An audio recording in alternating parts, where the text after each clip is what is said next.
everybody. We are live for a new episode of This Week in Science. We have our guest, Dr. Jessica Hebert, and oh my goodness, it's going to be such a fun time. Remember, right now, yes, I'm going to introduce you really later, like really introduce you. But right now is the pre-show that gets edited out because I want to let everyone know who's watching live. This is a recording where we live stream to make the podcast. So if there are bleeps and bloops and blarps and stuff, then those get edited out. And the podcast is the nice edited version. Everything else is live and real and now when we're doing it. So press the likes, the subscribes, do the shares. Now is the time to get that going for all the algorithms and everything. And we're ready to start the show. Yeah? Yes. Yes. Okay, I hear this. So we are beginning the show in 3, 2. This is TWIS. This Week in Science, episode number 964, recorded on Wednesday, March 20th, 2024. Is Earth the plastic placenta planet? Hey everyone, I'm Dr. Kiki, and tonight on the show we will fill your head with potentials, placentas, and hair. But first, disclaimer, disclaimer, disclaimer. Earth, Gaia, mother, home, on the planetary crust, so much life does roam, surviving or dying, rare existence or thriving, connected by the fact that this rocky raft hurtling through space is the only place where you can find This Week in Science. Coming up next.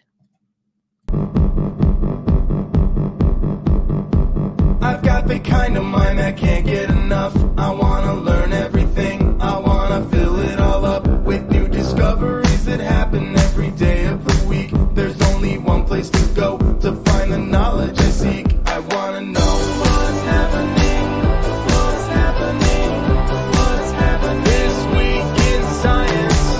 What's happening, what's happening, what's happening this week in science.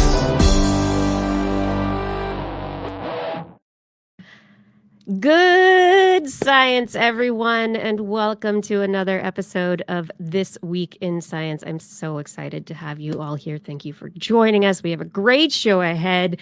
And on tonight's show, I am joined by the amazing, incredible, hardworking, just multi-talented, so cool Dr. Jessica Hebert, a placental biologist who works at Oregon Health and Science University here in Portland, Oregon, and who has joined us on TWIS on a few previous occasions, sharing both science and music. You do both. You do lots of things. Hi, TWIS. It's good to be back. It's why I know all the words to the theme song, because my band, the PDX Broadsides, played all of the music when we did the live show at Alberta Rose. And pre-pandemic. Yeah. Oh my gosh, it's been so long. That was a minute ago. But hot my minute. bandmate Christian still pulls out Blair's Animal Corner in rehearsal, basically once a month, going, "This is the ish." So we're it's so good, isn't it? It's great. All of it is super fun, and I'm really glad to be back. So, hi, TWIS.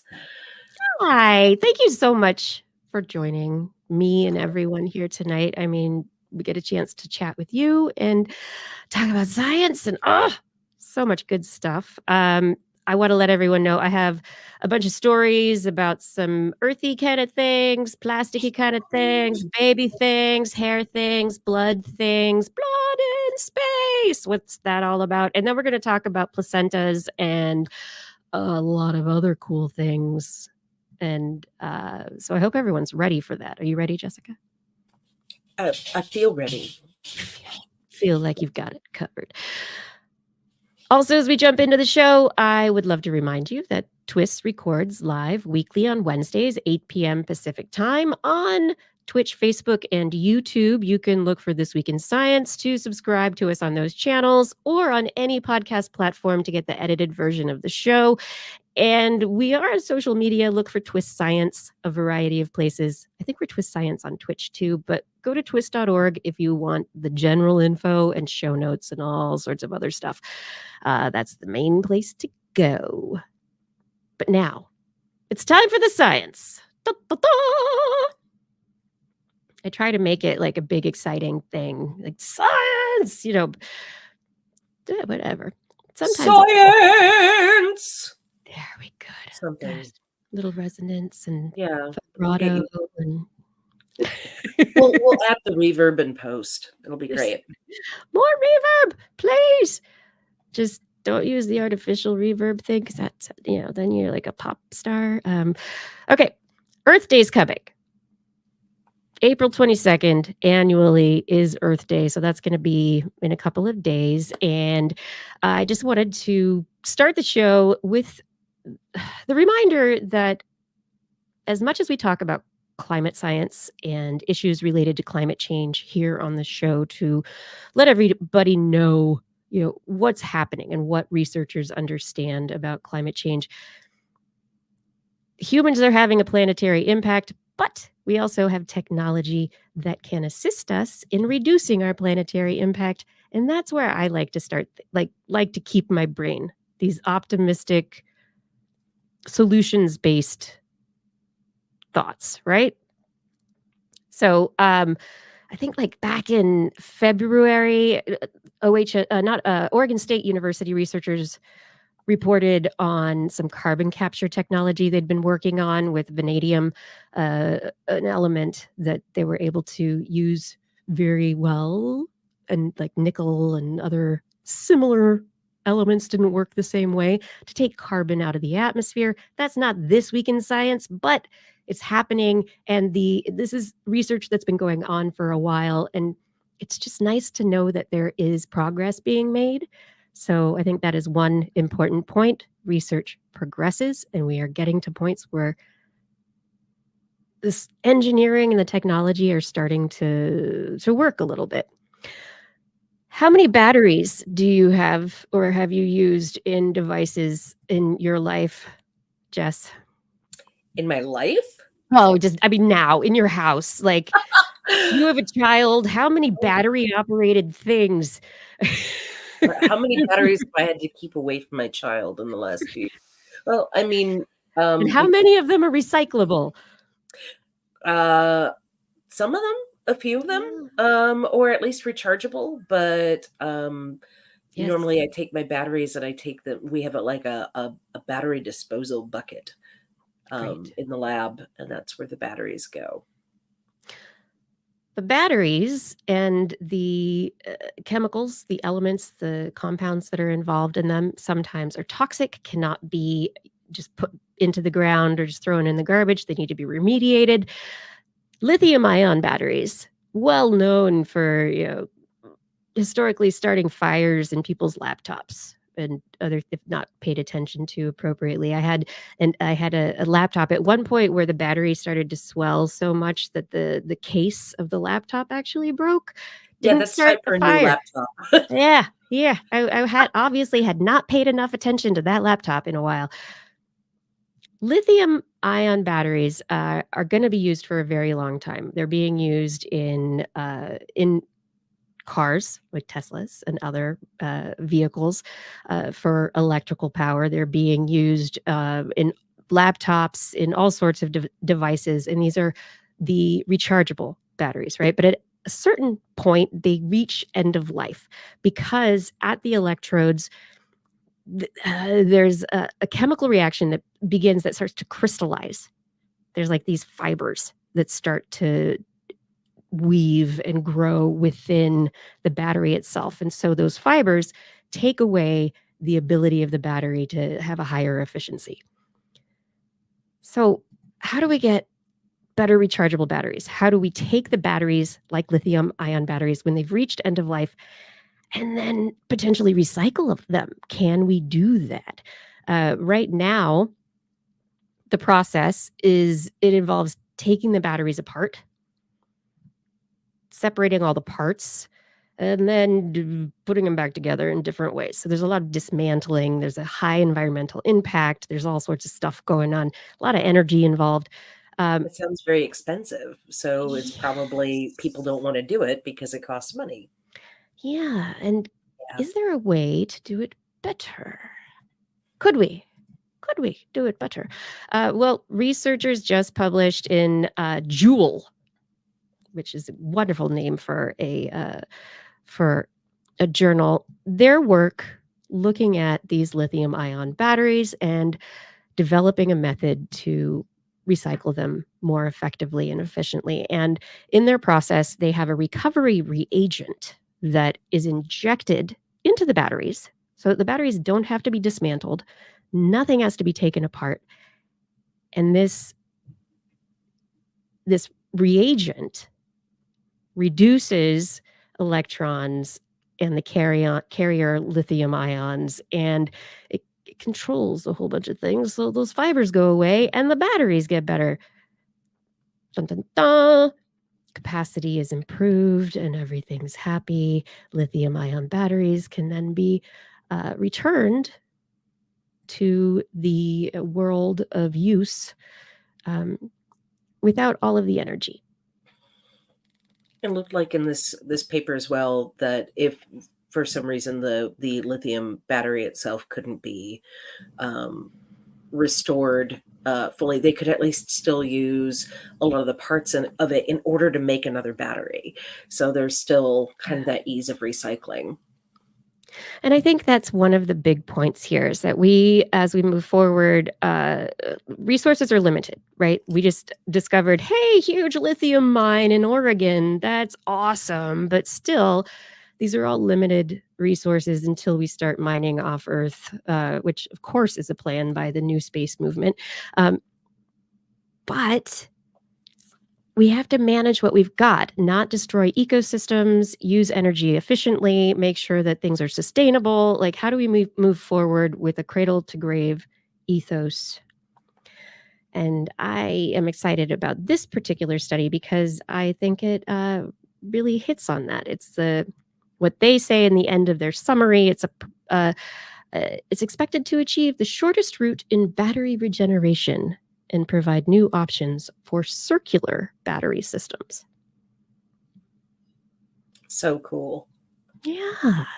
Your batteries don't have to they don't disappear. They're going to be part of a cycle, and you can, but of course that takes teaching people about all that kind of stuff. But anyway. You have felt bad about your swollen laptop battery this whole time, haven't you? I have. I really have. Why didn't I pay more attention? Okay. Earth Day also, let's talk about plastics. Plastics have been on people's minds for a while. We're finding them everywhere. Microplastics, macroplastics. People are trying to clean them up in the rivers, the oceans, all over the place.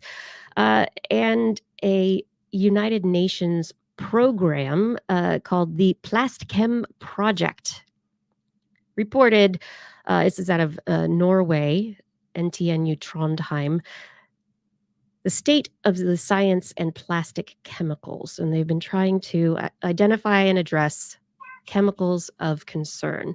Previously, they had identified about 13,000 chemicals, and now they added more to the list. There's 16,000. Yay! It's incredible. 3,000 more chemicals. Yeah. So chemicals in plastics, we know plastics themselves can be physically an issue for wildlife and ecosystems, but then these chemicals that are attached to the plastics in the production process, there are a lot of them that are really not good for the environment or humans. So we need to really think about what they are, how do we deal with them, and how do we move forward, because we're still producing about 400 million tons of plastic waste every year. It's a lot. Yeah. So anyway, talking about life cycles of batteries, life cycles of plastics are really important, and I am sure you have some thoughts about this. How long it takes for plastics to break down. We also think about microplastics in the water and how they build up in the body. So in different organs, if they're connected to endocrine disruption, and endocrine disruption is a big deal when you're talking about reproduction or fertility or healthy pregnancies. So yeah, I think about microplastics, more frequently than your average bear. Yeah, and there's been so much news recently about microplastics being found in placentas, in blood, in all over various human tissues. There was also involved in this plastic report. There's some 68 or 69 forever chemicals that are also involved in the plastics industry that are out. Yeah. Forever chemicals. They don't go away. They're not going to break down. A lot of these chemicals of the 16,000 that they've identified do potentially break down over time or get used in some way and aren't necessarily dangerous forever. Studying plastics is one of those really cool things because we have such a limited environmental scope, like a time scope, to understand what they can do to humans and to our environment. So that's why places that have like environmental health and occupational studies are so important to help us get to the heart of what do we really get affected by long term. And it's, of course, removing microplastics seemed like a really good idea, but the science horse is kind of out of the science stable on that one, I think. And then really, like, how? The microplastics are micro many times because they've broken down, they've been reduced. They're at this point where they're hard to filter out, and they pose a challenge. Yeah. Yeah. I think it was in this paper they talked about how you couldn't see it under a microscope, and you have to do a lot of very sensitive. They did saponification, in order to see it. Yes, science horse. If I had a science horse, its name would be Archimedes. Dr. Archimedes the Wonder Horse. One day I will be rich enough to have a science pony, but not today. And I have a story to tell you about my science horse at some point. Good. It fits this whole ponies horse. Yes, okay. This is why we get along, because we dream of science horses. It's tangential, but okay. Science horses moving away from plastics and chemicals in the environment. Let's talk about infertility. This is a place you dwell in regularly. Yeah. Yes. And this research actually comes out of OHSU. And it is a process that's a technique to treat infertility, not within the person's body, but by taking a skin cell. And unlike the Dolly the sheep stuff years ago, where they cloned the sheep to create a new baby sheep, in this case, they have used nuclear transfer technology. So they take the nucleus out of a skin cell and then put it into another cell, and another donated egg where the nucleus has been removed. It's very similar to these techniques that are like the 3-parent technologies to get past mitochondrial diseases that have been okayed in the UK and some other countries. But in this particular case, instead of reverting a skin cell to an embryonic state or to a state where it can become haploid egg cell, they just go, hey, we're going to give you a new nucleus, little egg cell. and then we're going to tell you you don't want to be diploid anymore, so maybe get rid of some of those chromosomes. And I love this press release. It's because they coaxed these yes. cells into, into becoming egg cells, to becoming Oh. haploid. Coaxed them. Because this work happened at OHSU, I can tell you that if any lab was going to coax chromosomes to go away, it would be Dr. Metalipov's lab. They've been working on this technique for a very long time. And you would be right. Yeah, how absolutely crazy and very cool is that to be able to basically reduce the chance of rejection, reprogram somebody's own cells to become a meiotic copy of themselves, basically. But in the case, a meiotic copy. Yeah. But so it's not cloning. It's not No. saying it is a cell that is a copy of yours, and it's just going to be impacted by some epigenetics and like environmental stuff, right? In this case, it's half of your chromosomes in the appropriate way so that it can combine with a sperm cell from a partner and Yeah, create that's the difference an embryo. between Dolly and this Yeah. is that they're still using IVF to combine it with sperm. How cool. Yeah. And it is cool. I think it's very neat. It is. It's an alternative to some of the in vitro gametogenesis with reprogramming that other people are trying. But let me say, this is not in humans. This is mice. They have. This is a mouse study. This is very early stages mouse oocytes. And there's a lot more work that needs to be done before this turns into anything that can be used by humans. How long, I mean, as a researcher, how long with a lot of these things? There's so many techniques that are like, oh, we did it in mice. And how many have you seen or known to come to fruition? I mean, how much time you got? Like lots of them. And sometimes mice are, you would think, a mouse, is that actually a useful model? Yeah, sometimes mice are a great model. I mean, for pregnancy, for a lot of the things that I want to look at, like placental function, they're great. But for other things, like overall brain development might not be necessarily the same. Interventions are harder because they have shorter lifespans and shorter pregnancy spans. So, but lots of things that have started in mouse have gone to human, and Metalipov's lab has done human embryo work as well. Yeah. So I think Metalipov has done some really incredible, that lab does really incredible work, actually. Yeah.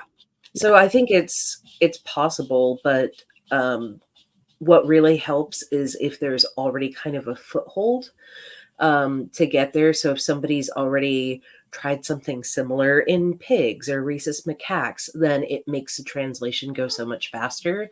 And more, it's less like we're reinventing the wheel and we're just, taking the steps that were laid before us and we're building on what's been there. So it gets a little easier every time to do that sort of translational work. And I think that's really, the really important aspect of this is that, there is no like one end in sight. It's all a continuum, understanding the research that's come before and how you can use it, how you can base your work on it, how you can take it in a different direction or combine it with different techniques and do, find new ways to approach a problem. That's the joy of collaboration. Yeah. Collaborate. Learn not to hate. Okay.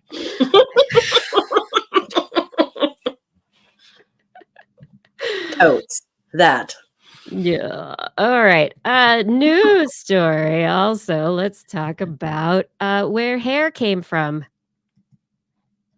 Where'd hair come from, everybody? Hair. It's made of keratin. Keratin is important for things like skin, nails, and hair. And keratin started somewhere. Where the heck did it start? What genes were important in allowing keratin to develop into things like claws versus hair? Researchers just published in Nature Communications their study of frogs. Well, because model species are fantastic. So, of course, we're going to study hair in Xenopus frogs. It's a model species. It's great. Xenopus tropicalis is also known as the tropical clawed frog, and these tropical clawed frogs have claws. And their claws, dun dun dun, are made of keratin. Okay. Phylogenetic analysis of the genes that lead to the development of the keratinaceous claws of the clawed frog led to an understanding that, hey, you with your pretty hair, you got the same gene, well, a homolog, which means it's kind of related to the genes that make these claws on the frogs, and it's called a HOXC13 gene. Ooh. A HOX gene. HOXC13 is important for the creation of cornification, the hardening of a surface that involves keratin.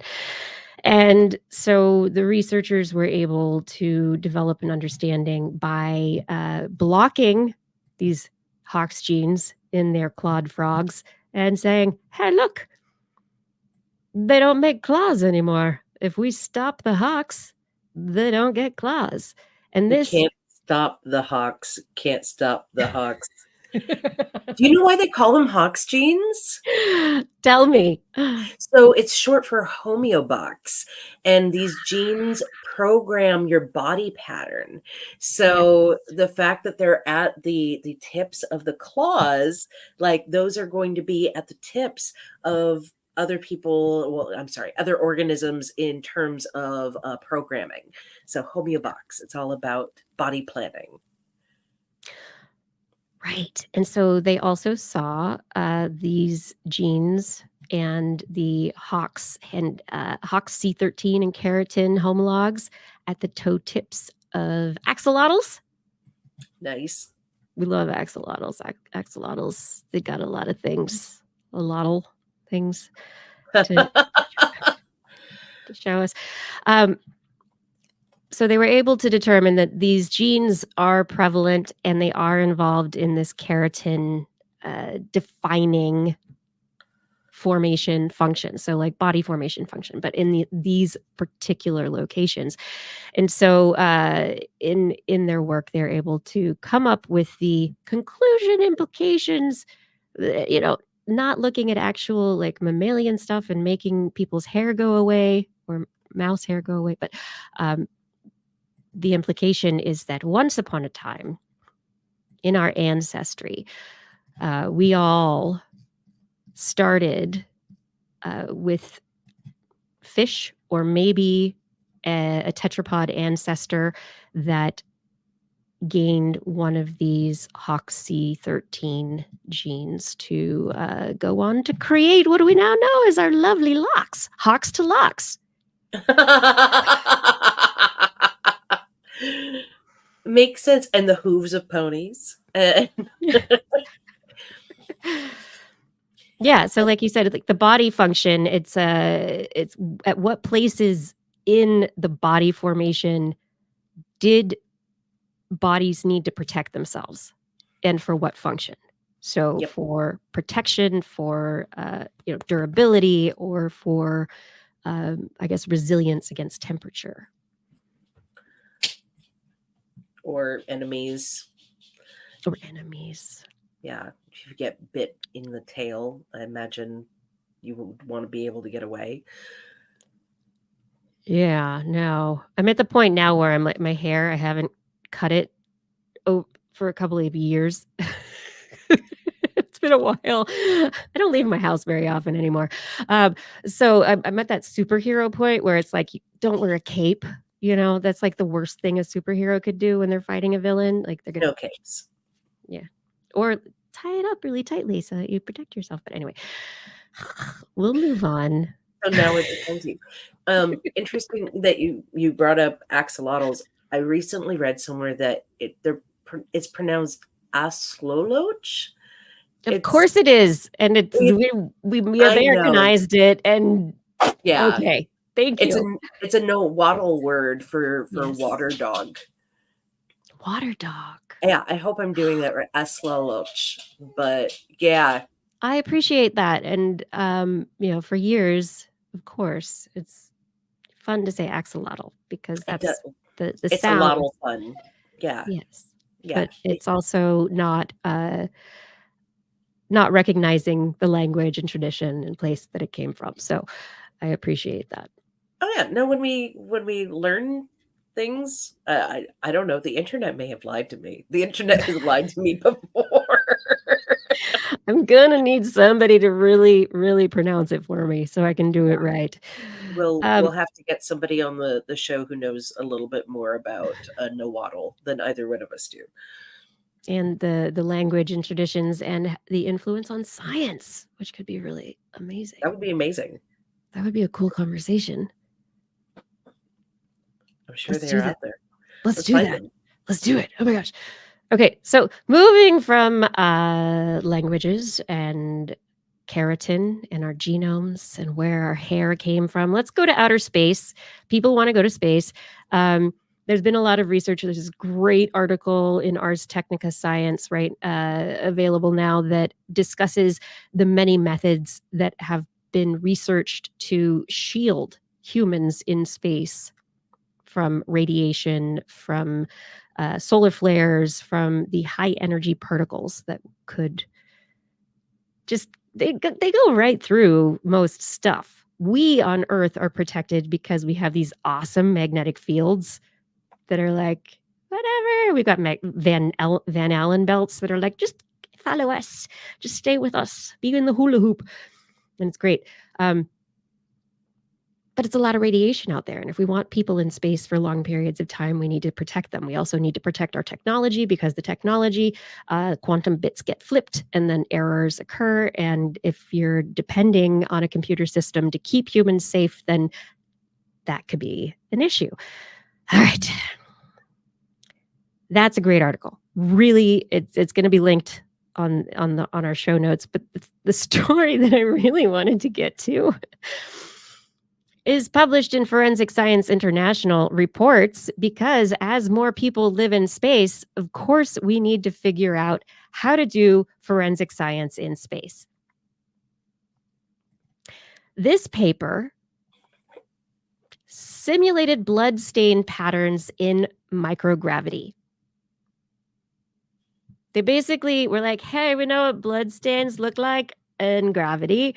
So let's try and have what happens to droplets. Droplets are different when there's microgravity. So the droplets are going to be weird and they're going to like distribute differently. So the blood stain pattern from a space murder, space crime scene is going to be different. And so now they are doing space forensics research to plan for the future because people suck. There are also accidents that we need to explain all the time, I'm sure. But yeah. We haven't figured out yet how to get people to Mars or how to sustain life in orbit indefinitely, but we're gonna certainly understand space murder. We're gonna understand space murder. That's the thing. So I love science so deeply. I've been saving this story because it just is one of those stories that I'm like, we're of course, and yes, okay. How did they make the splatter every time? So the splatter was created by the researchers using an ejection device to simulate the splatter to simulate the impact and the way that the blood would be distributed. So in this microgravity that they used, they used a syringe and they applied pressure to the syringe's plunger, and then looked at the midair breakup of the mass of fluid prior to target contact, and then tried to analyze surface tension, cohesion, and connect that to the volume of the syringe, and then how things changed as they splattered. Wow. Yeah. So they they looked at 21 stains measured, and they used an angle impact of 90 degrees. No deviation in the calculated versus actual angle.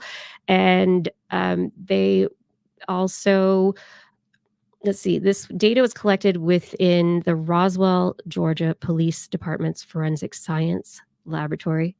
Roswell.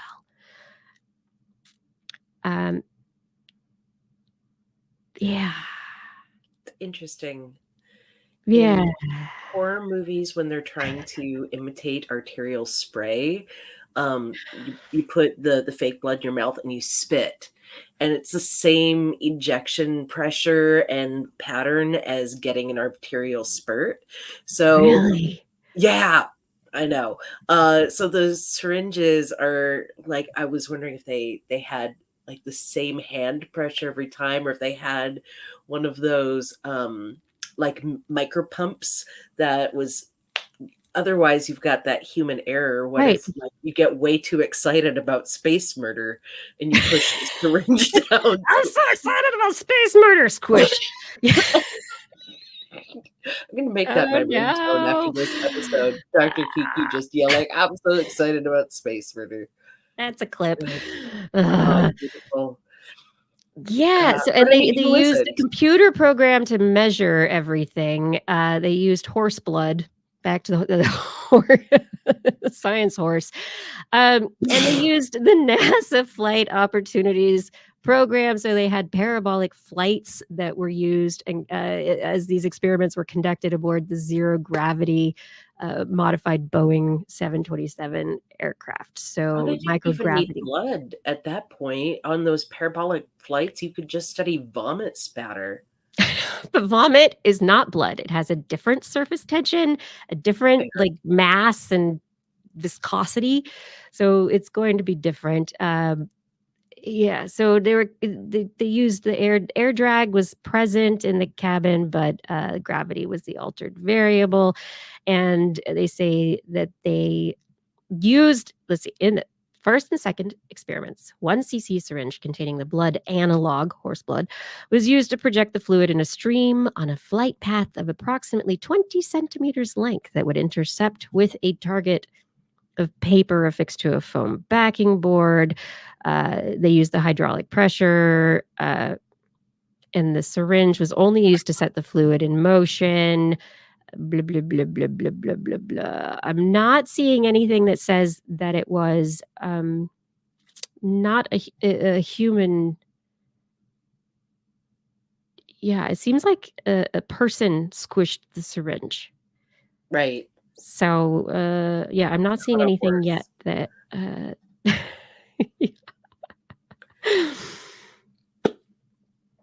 Yeah, anyway, they want to study space hemorrhages and blood spatter, and that's what they're doing. And wow, space murder. And they got published in Forensic Science Journal. Yes. This is Forensic Science International Reports. Interesting. How interesting. Yeah. Blood in space. That's exactly it. Yes. Yes.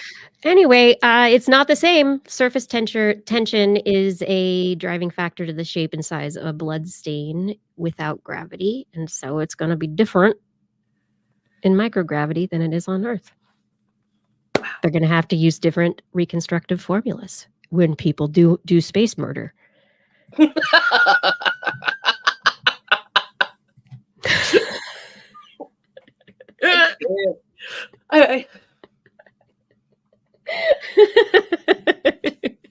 This is my favorite story so far this year. I can't get over it. So, what do you study? I study space murder. Get out. What? No, really? That's got to be Department of Defense funded, like Space Force related. Yeah, so this sounds like it was Roswell Police Force. If we go down to sources of funding, we see a research grant. No, it's funded by the International Association of Bloodstain Pattern Analysis.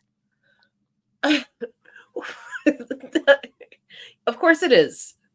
Oh yeah, I know them totally. Yeah. Wow. So I love it and hate it at the same time. It's good. There are grants that are very focused, very niche. It's a whole thing. Yes. That's what you gotta. That's what you gotta look for. Oh my goodness, everyone! This is This Week in Science. I promised Jess that this was going to be like an hour, and now so I'm going to make this very brief. Thank you for joining us. This is the little break where I say, if you love the show, please tell somebody else about TWIS. Head over to Patreon, to twis.org, and join our Patreon if you would like to support the show in an ongoing fashion. You can also click on the Zazzle link if you are interested in purchasing some merchandise that will also help support the show. We really can't do this without you. Thank you for your support. All right, coming on back, and it's all about Dr. Jessica Hebert. I'm going to reintroduce you right now to everyone. Our guest tonight is a researcher at OHSU, Oregon Health Sciences University, specializing in rhabdomyolysis. Rhabdomyolysis depends on where you came from, and renal function. She's a placentologist. That's a placental biologist by training, and an Oregon Museum of Science and Industry Science Communication Fellow, an award-winning science communicator and science musician.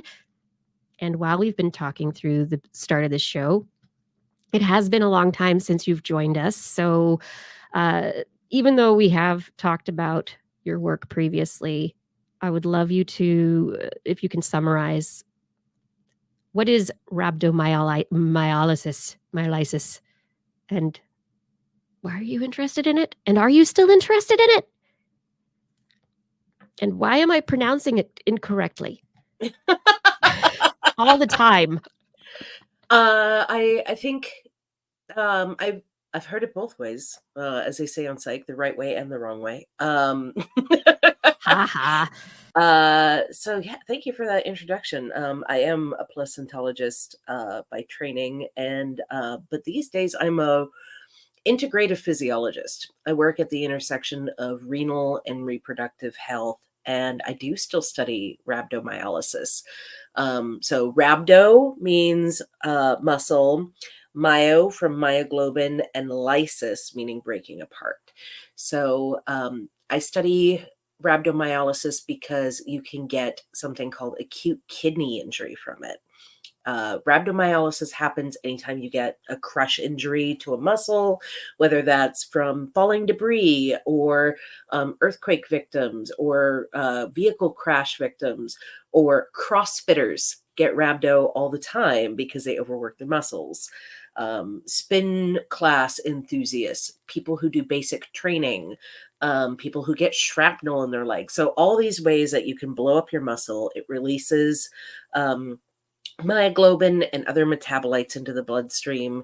And when it gets to your kidneys, all of those things are pretty small, so they get filtered by your glomerulus. That's right away at the start of the kidney nephron. They get filtered right away. But then that little bit of tubule right there has a protein that attaches to myoglobin very readily and takes it up into the tubule, becomes reactive oxygen species, and damages. So that's oxidative stress and damages the cell and causes leaking in the kidney. So yeah, that's exactly what it is. You tear a muscle, it gets to your kidney, and then you get that classic, what's called Coca-Cola or iced tea urine. It's very dark brown. It's kind of sticky. And if you see brown urine, go to a hospital. You have your kidneys are not working right. They call it acute kidney injury because oftentimes people recover within about 2 weeks.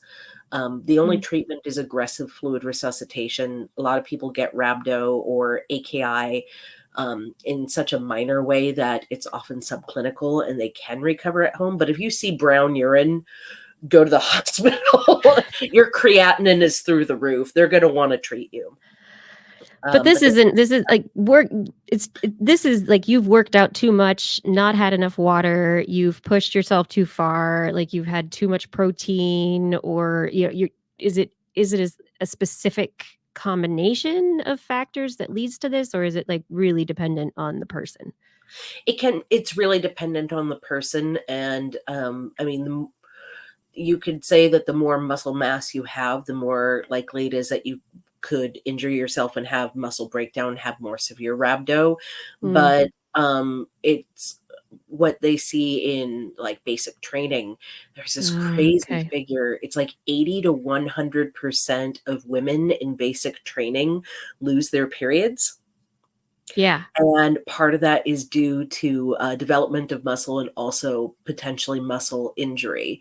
So it's this entire system of checks and balances in our body. When you throw it off whack by doing something like extreme exercise.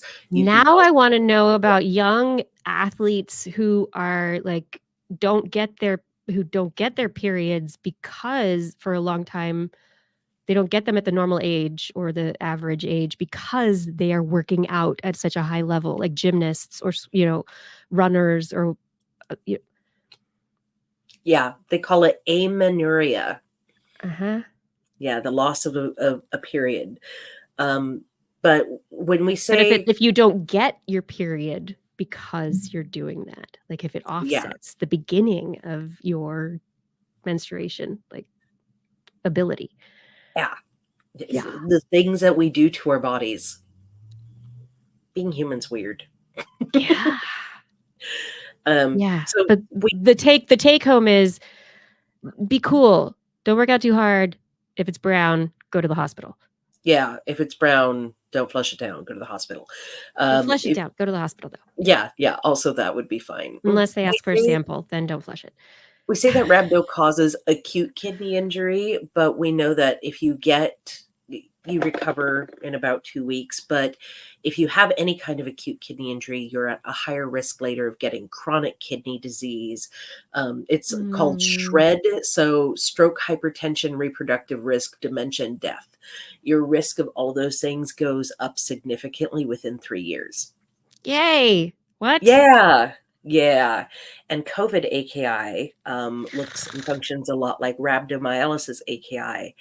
And when I started this research, I was doing a lot of placental research, but I'd also done some kidney stuff. And I met a guy named Mike Hutchins. He's a critical care anesthesiologist over at the VA. And he had Department of Defense money to study what happens if you're in combat, you get shot in the leg, you're not anywhere near where they've got a whole lot of fluids to help you save your kidneys. Can we give a drug that stops that little part, that tubule part of your kidney from taking up the myoglobin and getting damaged?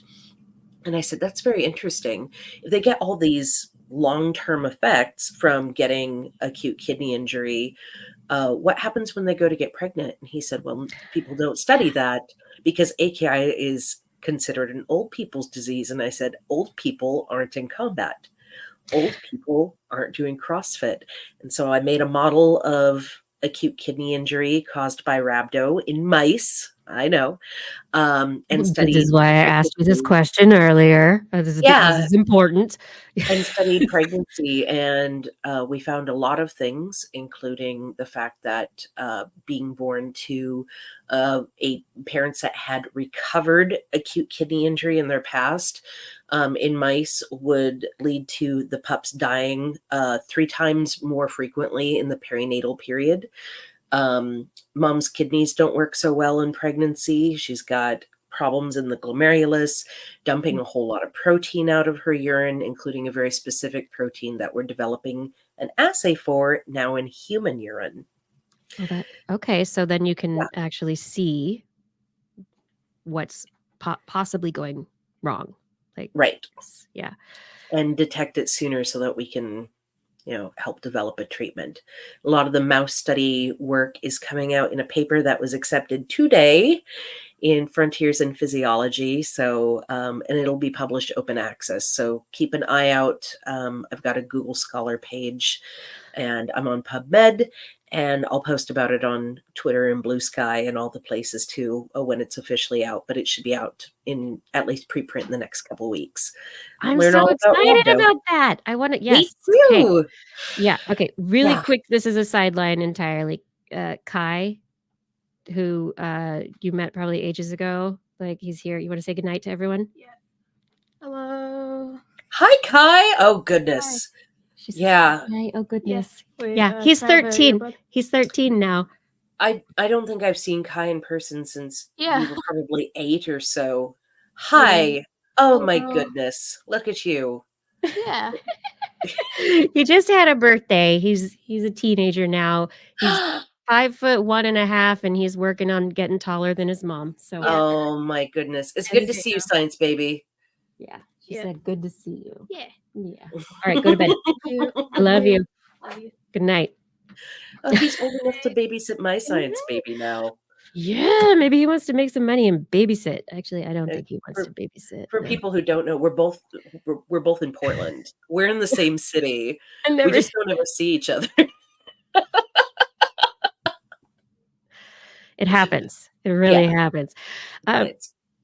So, I mean, I'm going to go back in time and remember a demonstration you made talking about the placenta and pressure in the placenta involving like a squirt gun, and it was very well thought out, and Thanks. it really demonstrated the importance of pressure in the functioning of the membranes, the organ, the things that are working. And so it seems like a natural follow-on that you would be looking at the kidneys, because the kidneys and glomerular pressure and all that, is it all a similar system with the integrative physiology and stuff that you're like, is this, do they have similar genetic, cellular, like metabolic pathways? Like, So what's many happening yeses. there? Yeah. So the placenta and the kidney are cousins, is the easiest way I can put it. They have a lot of similar functions. So they both have to transport waste and nutrients. They are important in exchange. But the big thing that people don't necessarily think about when we talk about the kidney is that it is a cardiovascular related organ. Yeah. It cleaves. So if you ever have known somebody to be on an ACE inhibitor to help lower blood pressure, all of that ACE, everything in the renin-angiotensin system, a lot of that gets cleaved and is functional in the kidney, and that's what controls your blood pressure.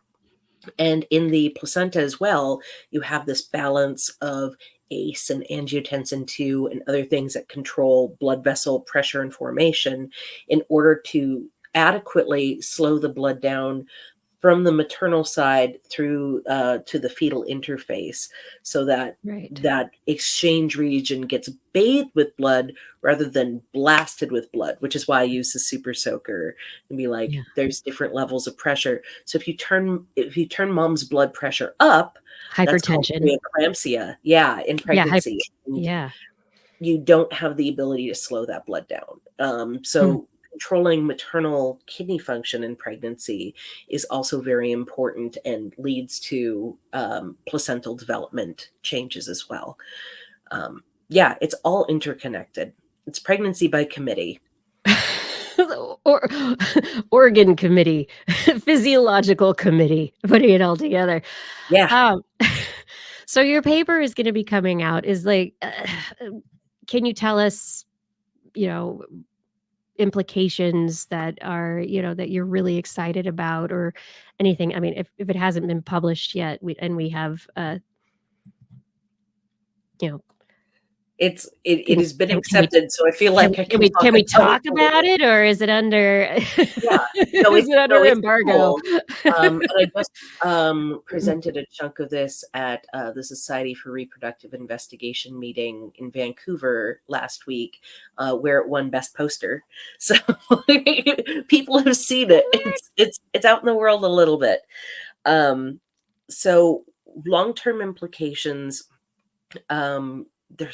There's been a couple of really great papers on this, including Jessica Tangren's group from UMass, who studied, they went back through a bunch of cases and said, okay, people, women who have ever had acute kidney injury, who have then gone on to get pregnant, what did their risk for preeclampsia or small babies or anything increase? And it turned out, their risk for all of those things increased. But what we would call classic preeclampsia doesn't necessarily look like what I'm seeing in my mice. The mice get higher mean arterial pressure, but not higher systolic pressure. Systolic pressure versus diastolic pressure in blood pressure. So systolic pressure is when your heart contracts. That's all the force on your blood vessels. And diastolic is when your heart relaxes. And the diastolic pressure doesn't go down. So their blood vessels never relax. Do you think that this is a mouse thing? Is this one of the differences between the mouse model and human or primate situations? Or do you think that this is an experimental issue that like you need to like dig into? I think it's totally translatable to humans, and here's why. So back in May of last year, you may have remembered a high-profile story, a woman named Tory Burch, who was on the U.S. track and field Olympics team, died very suddenly of eclampsia at 8 months. And it turned out that 2 of her other teammates also died because of pregnancy complications. And Wow. even though they had access to great healthcare and their blood pressures seemed right, they were still high-performing athletes who probably had a history of some sort of maybe damage to their bodies over the course of training. But there's definitely something going on with them that leads us to believe that there was a difference in how their pregnancies proceeded that we might not have caught on traditional like preeclampsia measures. So being able to see this model where we've got, a mild form of acute kidney injury that is recoverable, but pregnancies are still, not quite right. And the offspring aren't quite right.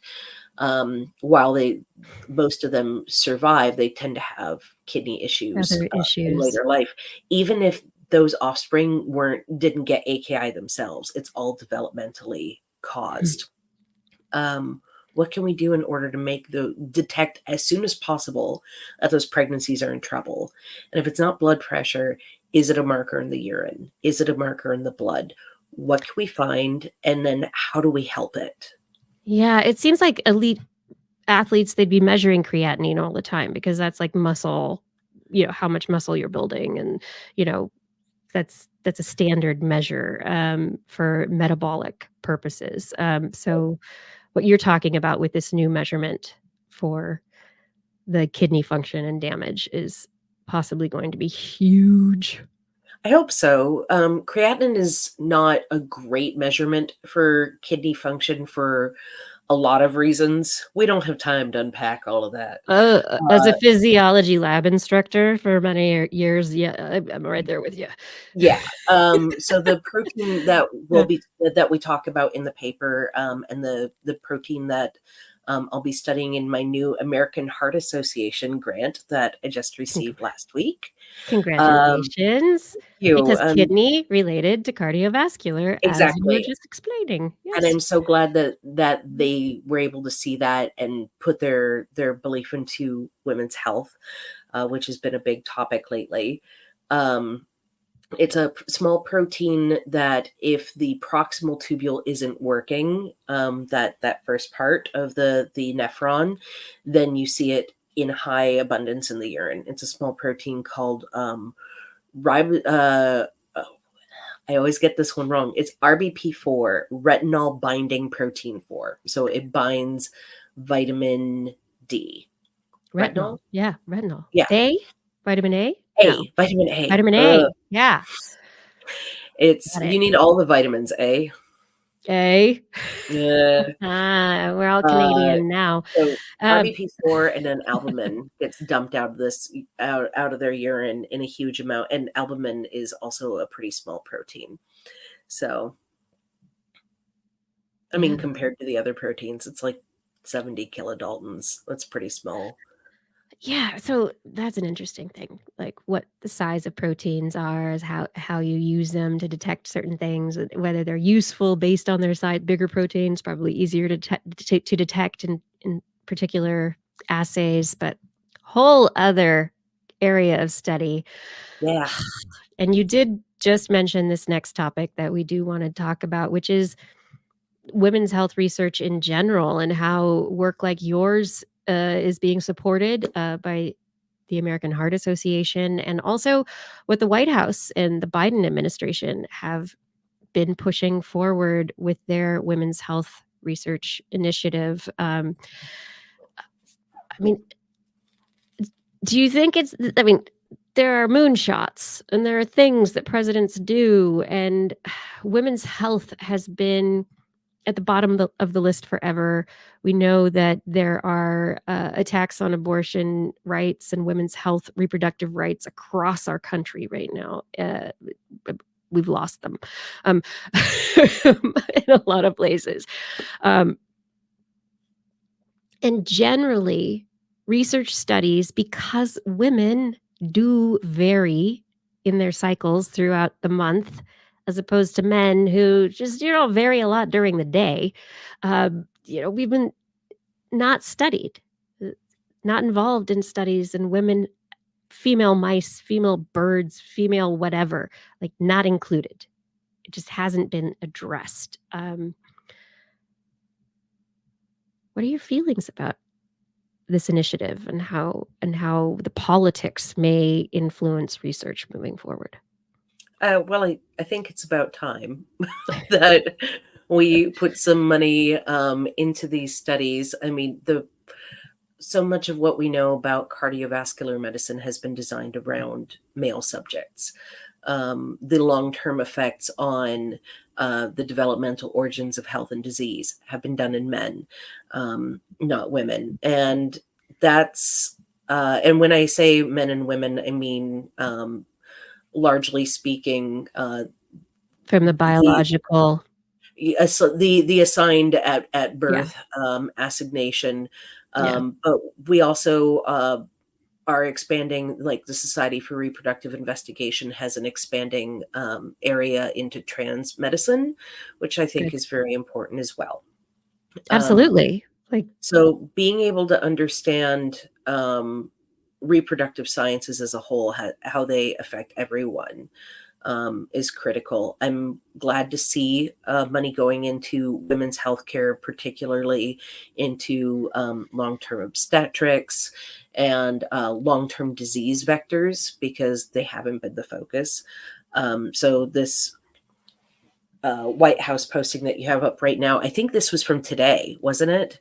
A couple days ago, but it's been reported on like just in the last day or so. Yeah. So President Biden has signed in a $200 million to the NIH to help support women's health research.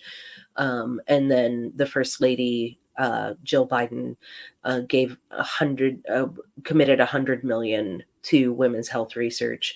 Vice President Harris has also been a part of the women's health research initiatives, and places that you wouldn't necessarily expect to be on super board with women's health research, like the military and the VA, have gotten on board. So I'm really excited to see that I don't know if you know this, but women were not allowed to be combatants in the U.S. military, like actually in the field of combat, until 2015. Right. So what we know about the effects of women in combat are extremely limited. Limited. And Yeah. when they leave the service, they become veterans. And we know even less about what happens to women veterans who have served in combat.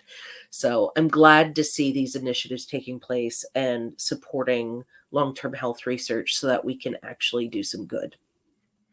Yeah, I'm excited about it. I mean, there's so much work, for example, studies that have shown that uh, having head injuries at different points during your menstrual cycle can influence the way that your immune system reacts to the inflammatory aspect of your immune system reacts to that head injury. And so an accident at one part of your cycle can be more disastrous or impactful than at another point in your cycle.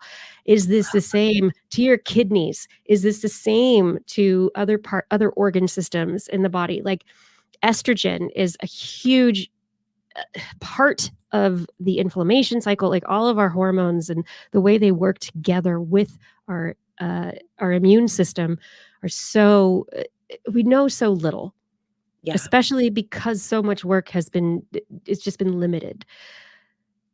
And It's interesting you bring up hormones. yeah, So estrogen is renoprotective. It protects your kidneys.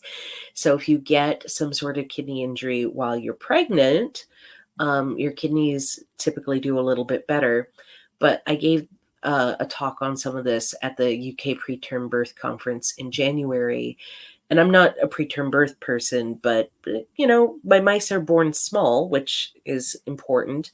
And I had so many clinicians get excited in the room because they went, our patients get AKI in labor all the time. Do you think that's important? And I could have just dropped. I had no idea. you're like, yes, it is. Yeah, that would be Yes! really important to know, because especially like the recovery and what does that mean for, like loss For of blood recovery or care, breastfeeding recovery from, later, for yeah. fluids, for all the things. And not even like recovery related to childbirth, just recovery as a human. Like, what is that going to do to your long-term blood pressure, to your, are you going to be more likely to get CKD? Like, there were so many questions that we hadn't thought about before. So now that is an aim on another project I'm working on that we can talk about anytime, but I would like to find a way to help protect women from getting AKI while they're in labor. Is that important? Yes. Yes, Yeah. it is. Yeah, and so, like, the American healthcare system, we know that certain populations of people, Black women specifically, have a higher rate of death during childbirth. We know women die a lot more in childbirth in the United States than other, like, really advanced westernized societies. What the heck is going on? Is it because we're not talking about this kind of stuff? Is it because we're not paying attention to these particular factors in people's lives, to previous injuries or previous experiences that might be impacting blood pressure, kidney Yep. pressure, glomerular function? Like, Partly that, partly, a system that has been designed to be inequitable for healthcare over years and general. years and years. And also a lot of distrust amongst Black and people of color, Black people and people of color who don't want to be involved in research studies and who can blame them. We have not necessarily, as white We haven't done anything to make them gendered a trust us. lot of trust. Yeah. So we need to expand our knowledge about what affects these communities in particular. And it's not just an inequity of where health systems are available. As a woman pointed out at a recent meeting I was at, like Beyonce had access to healthcare. Tory Burch had access to healthcare, and they both had pregnancy complications. So it's not necessarily about access, but it could be about historical access. And awareness and what the caregivers are paying attention to Absolutely. in the moment. Yeah. Yeah. There's a lot of questions, both, scientific and social, that go together, but they're all important. I feel like a lot of times biology is an area, it's not a hard science, but it's one of the sciences that it's like, oh, when you go to school, it's like, oh yeah, hard sciences, they're the ones that matter. And like the soft science, psychology, social science, blah, blah, blah. What do they know? But I feel like the integration of all of these things now in a civic manner, where they allow people, scientists, communities to work together, is needed. And do you see that happening at all with Portland, OHSU, or just the general community you're working in? Like an overlap of the humanities and the sciences. Yeah, like you said, like the social factors and the physical factors that doctors are going to be looking for, right? Some. And I think this is why conferences are really important. I don't know that I would necessarily go and see like a psychology of gynecologic health talk if it was being offered at a local university. But when you're at a symposium, you go, yeah, I want to learn more about that, or about global healthcare initiatives. And these are all, that's an important intersection that I think we're sort of missing during the pandemic. And COVID isn't over, but we are starting to reconvene, and getting some of that face-to-face time and those connections, I think, will help us. It's hard when you're embroiled in science to see beyond your own front door. Yeah. That it's a real challenge when the push is constantly on, like, get the next grant. So initiatives like what the Bidens are doing right now will hopefully help take the pressure off a little bit, so that we can think outside the immediate box and look for some of these more radical transformations to our healthcare system. And hopefully lead to more collaborations between researchers like yourself. You're also a communicator, but you can't do all the communication when you're doing the research. So you need to have the ability to collaborate with nonprofits, with community groups. Like, how can we get more of that happening so that progress can really be made? More money. Mhm. Application More money. More money. $1 bills, yo. Here we go. Please. Yeah.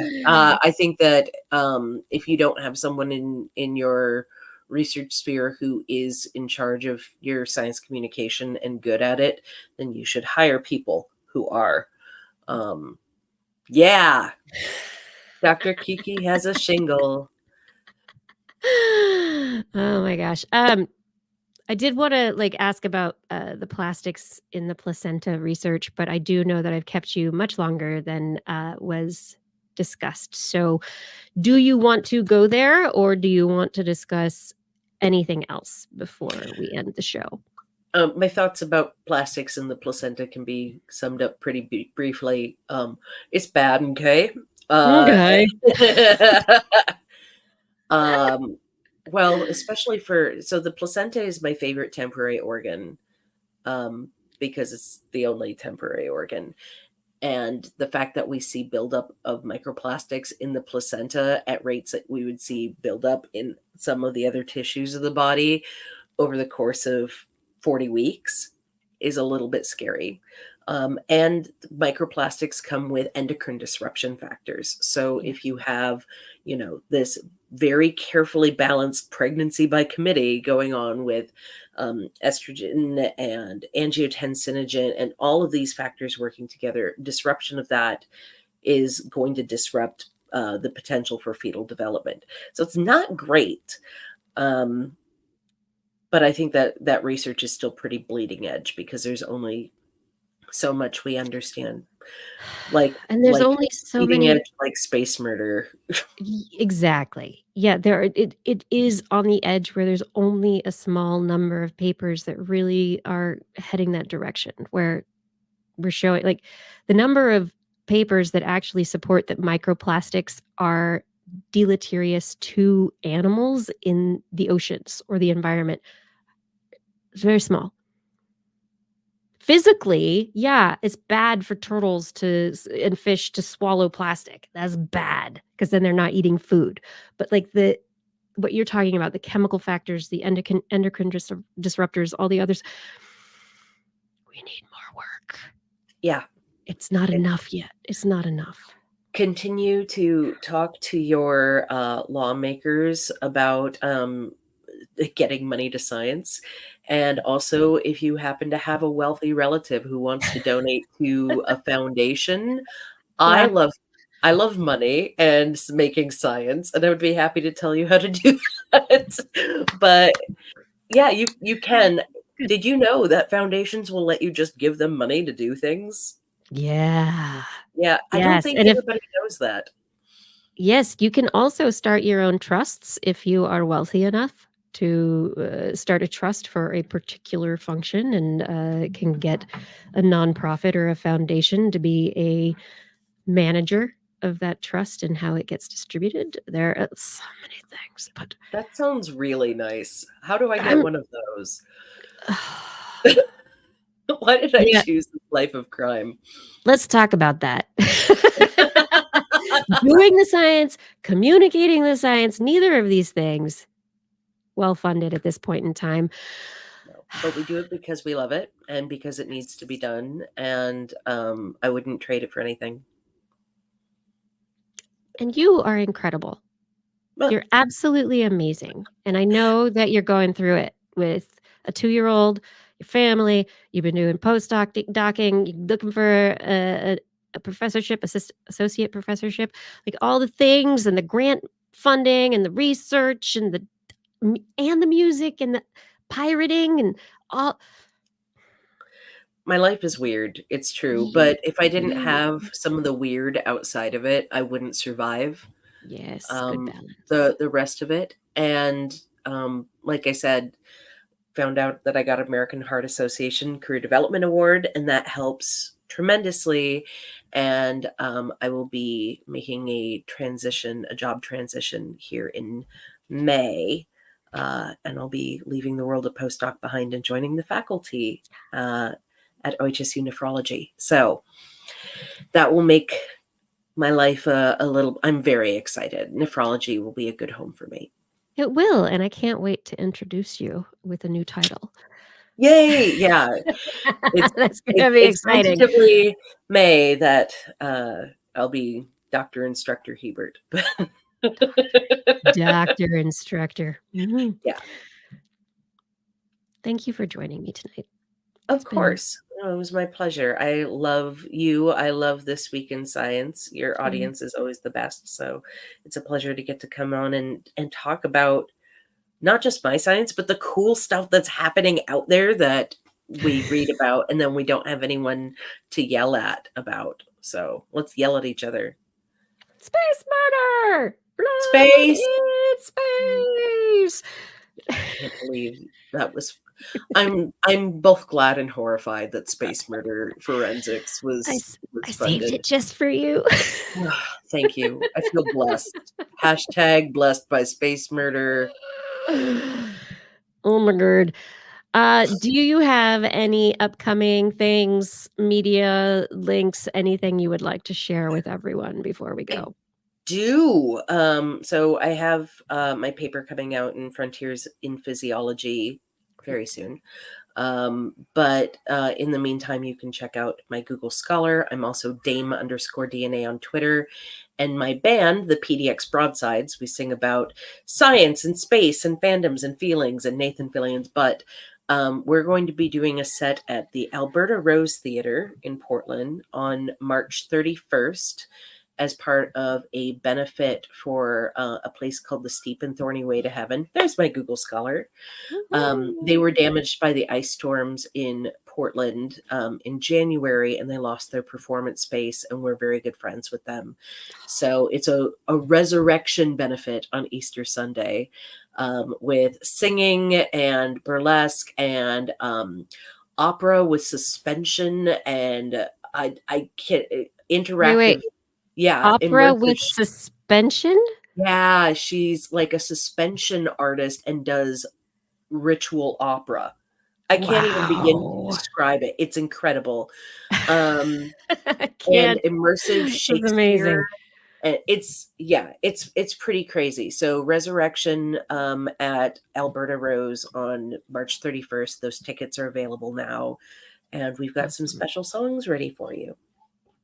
That's fantastic. Yeah. I can't wait. All right, end of the month. Nerdy, wonderful, exploratory, adventurous fun with music. And again, thank you so much for joining me tonight. Thanks for Dr. having me. Jessica Hebert. All of your knowledge and experience is much appreciated here. Thank you so much. Anytime.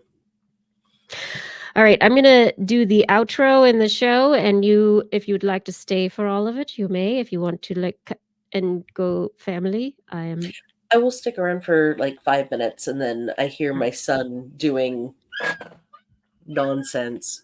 That's what children do. Child nonsense. After It's the important. outro, Developmental stuff. after the outro bit, if we're just chatting, I'll open my door and he can come say hi. My little baby man. Okay. Do the thing, the official thing. I'm going to do the official thing right now. Okay, everybody. I really, really love that you all joined us for this episode. Thank you so much for being here. I hope you enjoyed the show. And for everyone out there, make sure that you do go check out PDX Broadsides. Look for Dr. Jessica Hebert at wait on the Twitter, Dame DNA on the Twitters, and the Blue Sky is also there, because Twitter's weird these days. We also have a lot of shout outs to do for people who support the show. All of you in the chat rooms, all the chat rooms. I see you. Thank you for being here. Discord, Facebook, YouTube, Twitch. You're all here. I appreciate it. Thank you, Aaron Lore, Gord, those of you who have been involved in helping to keep the chat rooms happy, nice places to exist and be and converse. Fada, thank you for your help with show notes and social media. I know you did a little late switching of stuff to help get the word out that Dr. Hebert was joining us this evening. Identity 4. Thank you so much for recording the show. And Rachel, thank you for your help in editing the show. And finally, I do need to thank our Patreon sponsors, because what could we do without all of you? Thank you to Aaron Anathema, Arthur Kepler, Craig Potts, Mary Gertz, Teresa Smith, Richard Badge, Bob Coles, Kent Northcote, George Corris, Pierre Velazar, John Rataswamy, Chris Wozniak, Vegard Shefstad, Jonathan Stiles, a.k.a. Don Stylo, Ali Coffin, Reagan Shubu, Sarah Forfar, Don Mundus, PIG, Stephen Alberon, Daryl Myshak, Andrew Swanson, Fredis 104, Sky Luke, Paul Ronovich, Kevin Reardon, Noodles Jack, Brian Carrington, David E. Youngblood, Sean Clarence Lamb, John McKee, Greg Riley, Marcus and Flo, Steve Leisman, a.k.a. Zima, Ken Hayes, Howard Tan, Christopher Rappin, Richard Brendy Minish, Johnny Gridley.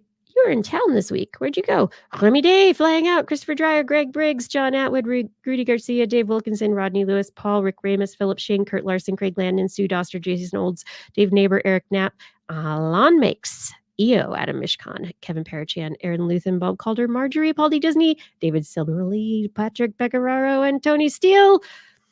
I swear my pronunciation changes throughout my cycle. Some weeks I'm better and some weeks I'm worse. It's a fascinating thing that I think somebody should study.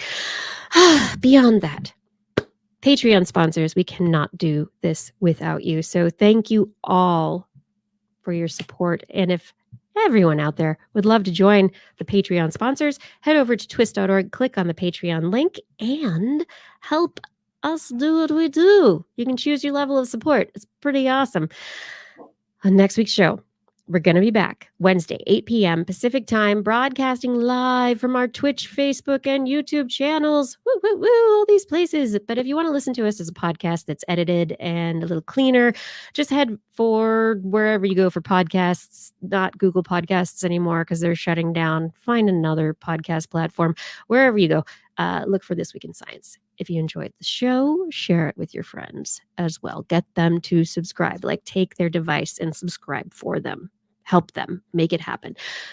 For more information on anything you heard today, our stories, links, show notes, stuff about Jess, it's all going to be there. TWIS.org. That's the website. You can sign up for our newsletter there. Occasionally, we actually send a newsletter out. And, we love your feedback. If you have a topic you'd like us to cover, address, suggestion for an interview, someone else who should be a guest, let me know. You can do a social media account. I don't know if I'm there anymore. Send me an email. It's all there. Put TWIS in the subject line so your email doesn't get spam filtered into a malfunctioning glomerular nephron tubule thing, protein, whatever. You don't want it to go there. That'll be a problem. We look forward to discussing science with you again next week. And if you've learned anything from the show, remember, it's all in your head.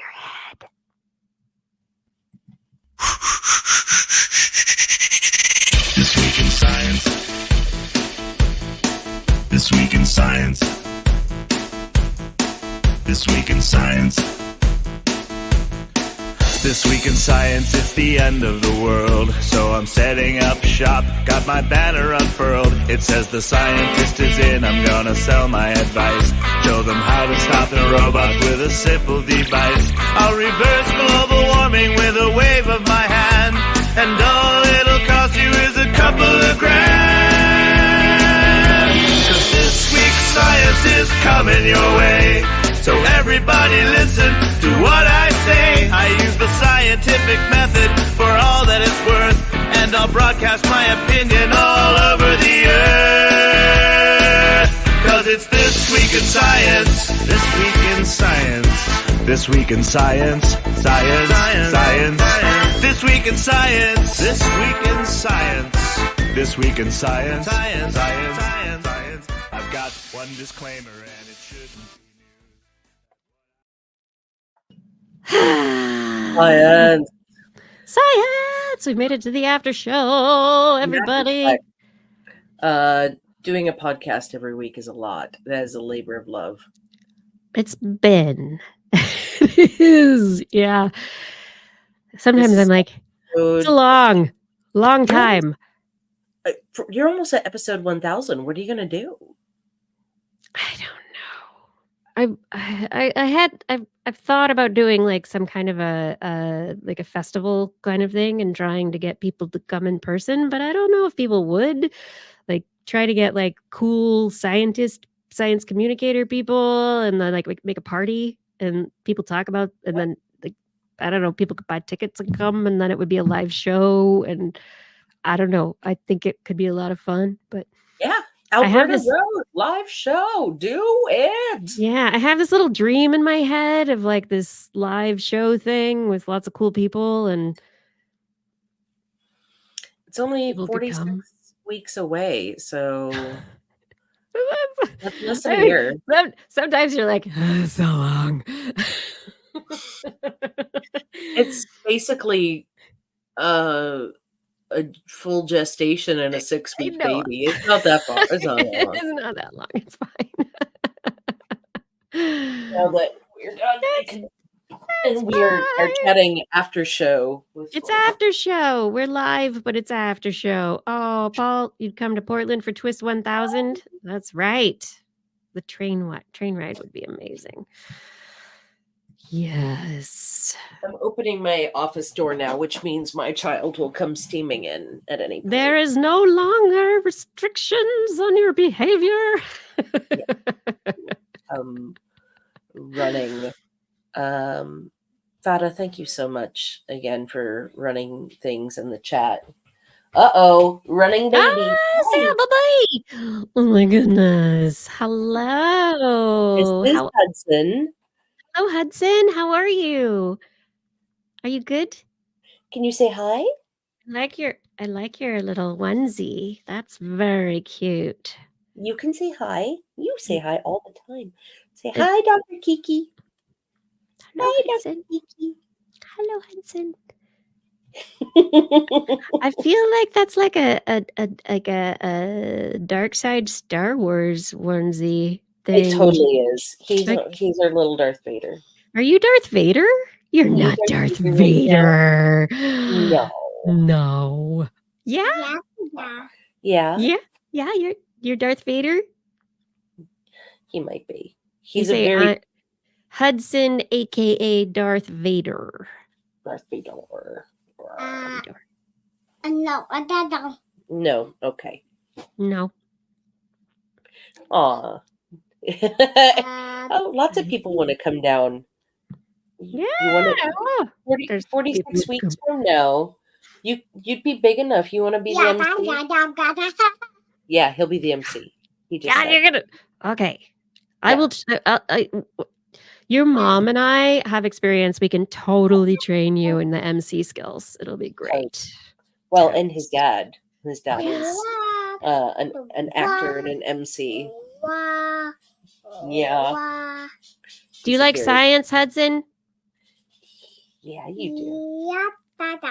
Yeah. Yeah, we do. Yeah, you do. What's your favorite? What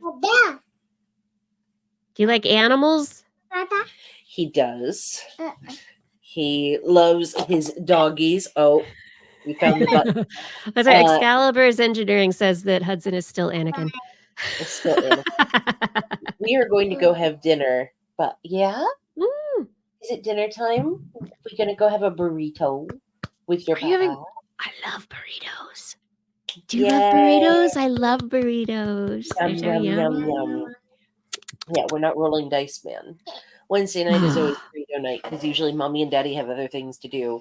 But Yeah. like, And so I found my child would have like a 5 p.m. meltdown, need to take a rest, needed food kind of thing, but then he'd want to stay up super late. Is this we usually does put he- him down about 11:30. love it? That's it's Yeah. wild. Yeah. And then you're Well- like, oh, now I have to put you to bed at like 7 because you have to go to school. This is so weird. Things change. Yeah, we'll adjust when we have to, but he's not 2 yet, so we're just taking it as it No. He's just You're very gonna sleep when you're gonna sleep, and you're gonna get all the sleep that you want. Yeah, he is. There you go. Now Hi. you're saying hi. Hi. Yeah, that's Dr. Kiki. She's our friend. I hope I get to see you in person. I live in Portland. That would We be can- cool. Yeah, we can totally do. Especially as things warm up. Mhm. He Outdoor loves a things. park. Love a park. We have parks. There's parks in Portland. Yeah, we love a park or a splash pad. We did go to a couple splash pads when he was last summer. He was just over a year old. He didn't know quite what to do with them, but now you're a maniac. You'll figure that right out. All right, Mr. Man. We're gonna go get Maniac, toddler. Thank you so much for having me on the show, and I look forward to coming back on the 3rd. Yeah, I hope that that works out. I appreciate that you put that out there, and yeah, if I can help with the sitter costs, I would be happy to do that. That's very kind. We'll see what we can figure out. Yeah, I can make the 3rd work, and I can talk about. Ba, ba, ba, ba, ba, ba, ba. Hey, chalk is amazing. Don't eat it though. I All don't right, know. Mr. Man. I mean, Thank you that's again like so much. We'll Pepto. talk soon. We will talk. We'll make sure. I'm so glad that I got this chance. Thank you. Thank you for thinking of me. This was delightful, and I'm so glad to be back. You And had we'll do- said it a while ago, and I was like, but you're so busy. And then I reached out, and this worked, and I'm so glad. So thank you. Yeah, no, Wednesday nights can be hit and miss for us, but as soon as Go eat burritos. this was time. This was meant to be. Yes, I know. Burrito time. Go eat Burrito burritos. time. Go eat burritos. Good night, Chris. Say bye bye. Bye-bye. Can you blow us a kiss? Bye bye. Thank you. Mwah. Back to you, little animal. Good. Thank I caught it. It went right to my heart. All right. Good night, everybody. Good night, Jess. Have a good one. Everybody, thank you so much for joining me and Dr. Hebert for an episode of This Week in Science. What a fun night. It was great. Yes, and I'm glad that I could make the show happen. Yeah. I don't know. There may be some changes moving forward. I don't know what's happening schedule-wise. I need some more consistency, so I'm going to be working on some things on the back end, but I want you to know that I'm thinking about all of you because you have been here. You are here. You're who I talk to every week. And it's really wonderful to be able to share with you and get to know you over the time and the years. So, live show. Shall we try and do it? I don't know. I'm glad that a few of you would come see in person. That could be fun. Okay.